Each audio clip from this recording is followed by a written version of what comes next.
Mr. Wrong by Roger Hargraves.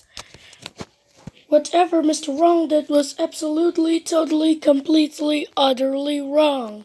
However hard he tried, he just couldn't do anything right.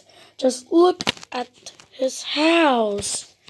One fine morning, Mr. Wrong woke up. He hadn't slept very well because of the way he'd made his bed the day before.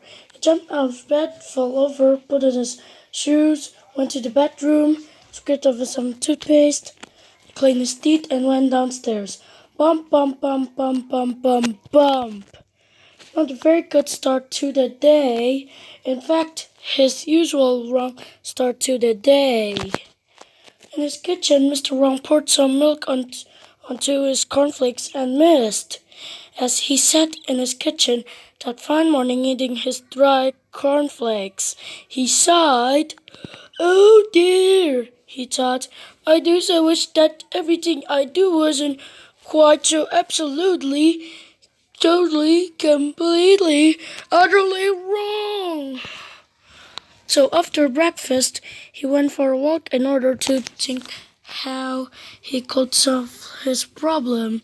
It took him 10 minutes to get out of the house because he kept trying to open his front door outwards instead of inwards. As he walked along, he passed a worm. "Good morning, dog," he said. The worm grinned. He was used to Mr. Wrong. He met a postman. "Good morning, Mr. Wrong," called the postman cheerfully. "Good morning, doctor," replied Mr. Wrong. Oh dear, Mr. Wrong just talked himself. He met old Mrs. Twinkle, who lived down the lane. "Good morning, Mr. Wrong," she smiled. "Good morning, Mr. Twinkle," replied Mr. Wrong. Oh dear, Mr. Wrong was by name just very totally, utterly, completely, utterly wrong. And then he met somebody he had never met before. Somebody who sort of looked like him, but didn't. "Good morning, sir," said somebody. "Good morning, madam," replied Mr. Wrong. "I'm Mr. Wrong." "I guessed that," replied the person. "Well, I'm Mr. Right. Now tell me," he went on, "why are you walking along looking so miserable?" "Because," replied Mr. Wrong, "I can't do anything right." "In which case," said Mr. Right, "we'd better do something about it and follow me." And off he said, and off said Mr. Wrong in the opposite direction. Mr. Right hurried back and turned him round. "This way," he said, and walked together to where Mr. Right lived. It was a house which somehow looked something like Mr. Wrong's house, but different. Mr. Right took Mr. Wrong to his living room.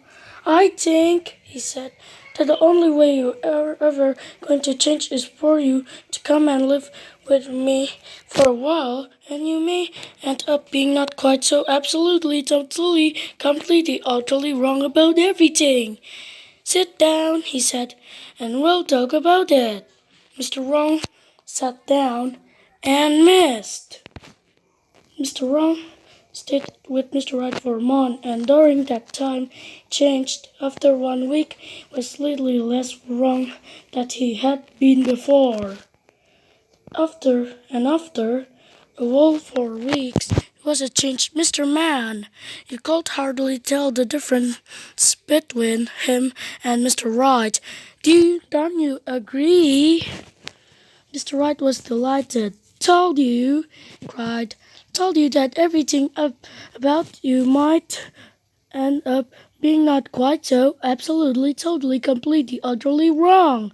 In fact, he continued, you really turned out all right. Mr. Wrong blushed.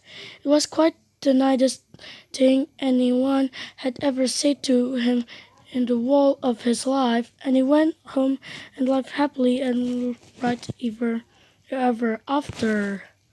Now you probably think that's the end of the story, don't you? Well, it isn't, and the reason it isn't is because of what happened to Mr. Right. The trouble was, you see, the longer Mr. Wrong had stayed with Mr. Right, and the more right Mr. Wrong became, the more wrong Mr. Right had become. Isn't that extraordinary? Oh dear, Mr. Right sighed. My plan did quite work out the way I planned it after all. And he went to bed. In the butt. Ah, ah, ah. Mr. Wrong did not right.